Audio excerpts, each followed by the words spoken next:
नमस्कार, मैं हूं शिखा शुक्ला और आप देख रहे हैं प्रसारण न्यूज नेटवर्क। नजर डालते हैं दाहोद जिले की बड़ी खबरों पर। अब समाचार विस्तार से। नीलम सेठ की आज तारीख 7 की रिपोर्ट में कुल 4 खबरें हैं। पहली खबर, दाहोद नगर पालिका चुनाव में 9 वार्डों के 66,777 मतदाता उम्मीदवारों का भविष्य तय करेंगे। दूसरी खबर, देवगढ़ बारिया के एक मिनी मॉल में आग लगने से भारी नुकसान हुआ है। तीसरी खबर, दाहोद रेलवे स्टेशन पर मेमू ट्रेन की चपेट में आने से एक व्यक्ति की मौत हो गई।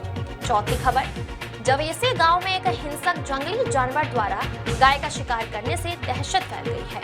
आइए इन खबरों पर विस्तार से नजर डालने से पहले आपसे अनुरोध है कि प्रसारण न्यूज चैनल को लाइक और सब्सक्राइब करें। चलिए अब इन खबरों पर नजर डालते हैं।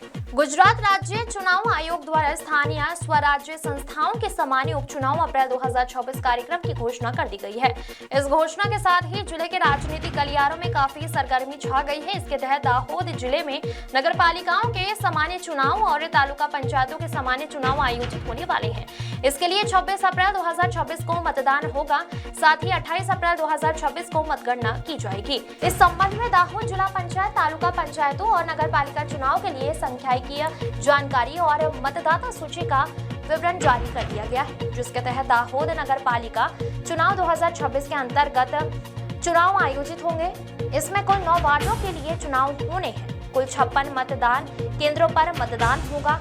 दाहोद नगर पालिका क्षेत्र में प्राथमिक सूची के अनुसार कुल 66,777 मतदाता पंजीकृत हैं, जिनमें 33,805 पुरुष और 32,972 महिलाएं। कुल सीटों की संख्या 36 और पोलिंग स्टाफ की कुल संख्या 392 है। अगली खबर, देवगढ़ बारिया नगर में अलंकार टॉकीज की जगह पर कटलरी का एक मिनी मॉल चल रहा था। इस मिनी मॉल में अचानक अज्ञात कारणों से आग लगने के कारण भारी अफरा तफरी मच गई। आग की घटना की जानकारी फायर ब्रिगेड को दे दी गई है, जिसके बाद दमकल कर्मियों ने मौके पर पहुंचकर पानी की बौछार कर आग पर काबू पा लिया। हालांकि तब तक मॉल के अंदर रखा सामान जल जाने से भारी नुकसान हो चुका था। आग की इस घटना से देवगढ़ बारिया नगर में सनसनी फैल गई।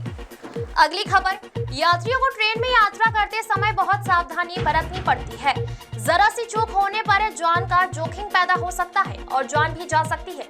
ऐसा ही एक हादसा दाहोद रेलवे स्टेशन पर हुआ। रेलवे स्टेशन के प्लेटफॉर्म नंबर 1 से रवाना हो रही उज्जैन मेमू ट्रेन में एक यात्री दौड़कर गलत दिशा से चढ़ने की कोशिश कर रहा था। तभी उसका संतुलन बिगड़ गया और वहां नीचे गिर पड़ा। ट्रेन के नीचे आ जाने से यात्री की दर्दनाक मौत हो गई। इस घटना के बाद रेलवे स्टेशन पर मौजूद लोग दौड़कर वहां पहुंचे।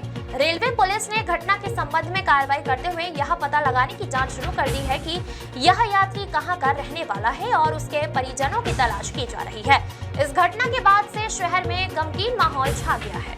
अगली खबर, प्राप्त जानकारी के अनुसार सुखसर तालुका के जवेसी गांव के नाका फलिया में रहने वाले दिनेश भाई हड़िया भाई निस्रता खेती और पशुपालन कर अपने परिवार का भरण पोषण करते हैं। बीती रात उनके करीब 4 पशु घर के पास पशुओं को बांधने के लिए बनाई गई झोपड़ी छप्पर में बंधे हुए थे। घर के सभी सदस्य रात करीब 10 बजे सो गए थे। इसी दौरान रात के समय एक जंगली हिंसक जानवर ने दिनेश भाई निस्रता के पशुओं वाली झोपड़ी में घुसकर एक गाय को गंभीर रूप से घायल कर दिया, जिससे उसकी मौत हो गई है। ग्रामीणों का कहना है कि ऐसी घटना दोबारा ना हो, इसके लिए वन विभाग को विशेष ध्यान देने की जरूरत है। आज सुबह जब दिनेश भाई के परिवार के सदस्यों ने देखा तो 4 पशुओं में से एक गाय मृत पाई गई। देखने में पता चला है कि जंगली हिंसक जानवर द्वारा गाय के पेट और पिछले हिस्से में गंभीर चोटें पहुंचाने के कारण उसकी मौत हुई है। गांव में चल रही चर्चाओं के अनुसार ऐसी बातें भी सुनने को मिल रही हैं कि ग्रामीणों ने जवेसी हिरोला जंगल क्षेत्र में 5 से 6 जंगली हिंसक जानवरों को घूमते हुए देखा है। जंगली जानवर द्वारा गाय का शिकार किए जाने की सूचना वन विभाग को दे दी गई है, जिसके बाद वन विभाग के कर्मचारियों ने मौके पर पहुंचकर पंचनामा किया और आगे की कार्रवाई शुरू कर दी है। नीलम सेठ की रिपोर्ट।